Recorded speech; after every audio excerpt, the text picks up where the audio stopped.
Welcome to Movie Recap. In today's video, we will be going through the 2009 horror sci-fi movie Daybreakers. Turn on subtitles and spoilers ahead. Someday in the year 2019, an unknown deadly virus broke out and spread the whole world.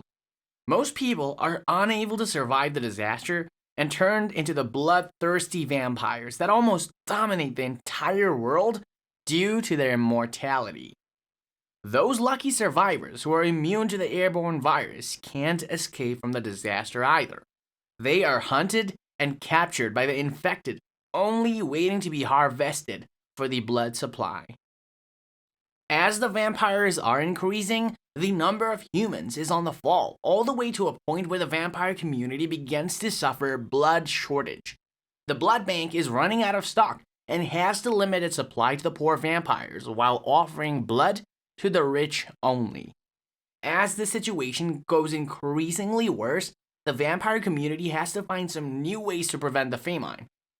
Vampire Edward, as a doctor on blood research, is working on the new blood substitutes under the instructions of his boss, who should have died due to his terminal lung cancer, but survives being a vampire after getting infected.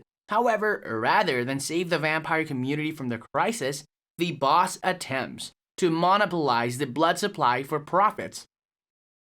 Edward is also infected and turned into a vampire by the virus, although he is not a human being anymore. He still shows some sympathy to the human race and tries his best to protect them from extinction. He conducts numerous tests on the blood substitutes with lots of effort, but to no success so far. He fails to find any efficient way to generate enough blood supply to meet the demands. Frustrated by those failures, though Edward never loses his ambition, he knows that he has to keep his research until he can find a way someday.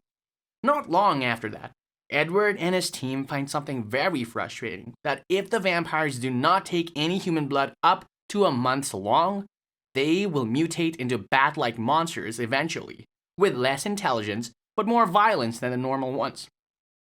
Unfortunately, the same is happening to Edward. Due to his not consuming human blood for a long time, he loses control of his car suddenly and hits others, ending up in a car accident. He is surprised to find that all victims are actually human survivors. Noticing the vampire police are approaching near Edward, decides to save those people and hides them in his car. After that, with one of those being saved, Monica appreciates Edward's help, although she realizes that Edward is a vampire. When arriving home, Edward is visited by his brother, Dick, who comes to celebrate his birthday with some fresh human blood. Edward, however, refuses to take the blood, but instead pours it into the sink right then. They are attacked by his former gardener, who turns to hunt the vampire race for blood and mutates into a bat vampire. The next day, Edward is confronted by the girl Monica he saved earlier, who gives him a map trying to show him a designated location for meeting. However, Dick overhears the conversation and challenges Edward for the human girl, but gets ignored by Edward. On the other side, the boss pushes Edward to speed up his research. Edward feels very disappointed when learning that his boss would never stop hunting human and selling their blood for profits, even though the blood substitute would be found.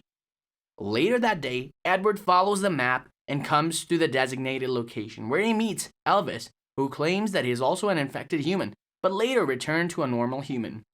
Edward is astonished to feel the man's heartbeat. He's excited by that, for it may be an effective cure to save the dying world.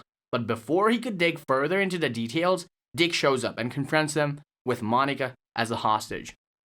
With more vampires approaching, they overpower Dick and manage to flee away immediately. On their run, Edward gets to know that Elvis has unbelievably turned back to human after an accident, when he suffered the sunburn and struggled to survive the great pains. But right at that time, Edward is showing the symptoms of mutation. Monica cuts her hands and feeds Edward with her blood, trying to prevent Edward from change. Moments later, Edward is brought to a secret hideout, where he sees more human survivors and turns to continue his research based on new findings. Later, he learns that it may work to change the blood and bring a vampire back to humanity with a certain sunburn amount.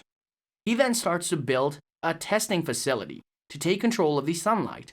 On the other side, the situation gets worse as vampires hunt each other for blood and get mutated. The boss demands Dick hunt Edward and bring him back. The vampire army later traces some human survivors. They launch an attack and break through the base defense, catching many human beings. Shocked by this sudden attack, Monica rushes all human survivors to a different location. Edward, however, believing that he's so close to a breakthrough in his findings, refuses to leave his lab. Without any choice, Monica and some followers choose to stay there to protect Edward and his research for the future of all the remaining human beings and vampires. Edward risks his life to take the sunburn himself. He keeps testing several times and suffers massive pains over and over again until his heartbeat occurs again, showing that he's finally turned into a human being. As the vampire army breaks in, they hide from the search and later decide to fight back and rescue those humans who have been taken by the vampire army. On the other side, the boss meets his human daughter and tries to convince her to become a vampire for immortality. The daughter, however, refuses to change to a monster-like creature after getting infected by this man. The daughter chooses to feed her own blood and burn herself to ash under the sunlight. With the remaining two, Edward later visits his friend hoping to find some help from him, but ends up falling into a trap and getting attacked by the coming vampire army. Edward and the mustache man escape out, but Monica is taken though. While being attacked by a vampire rushing out of nowhere, the two are saved by the coming brother Dick, who is also astonished to find that Edward has restored his humanity. Hungry for human blood at the time, Dick can't control himself any longer. He then bites the mustache man for blood, which unbelievably causes him to change into a human. Realizing that the cured human blood works as a cure for the vampires, Edwards comes up with a plan. He then comes all the way to the company base and confronts the evil boss face to face. By irritating him intentionally, Edward baits the boss to drink his blood, making him change into a human eventually. After that, Edward confines the poor boss in a chair and places him inside the elevator, where he only faces the swarming vampire crowd who is coming for his blood and tears him into pieces. Right then, however, the research assistant rushes inside and fires bullets at the soldiers who have just changed back to normal.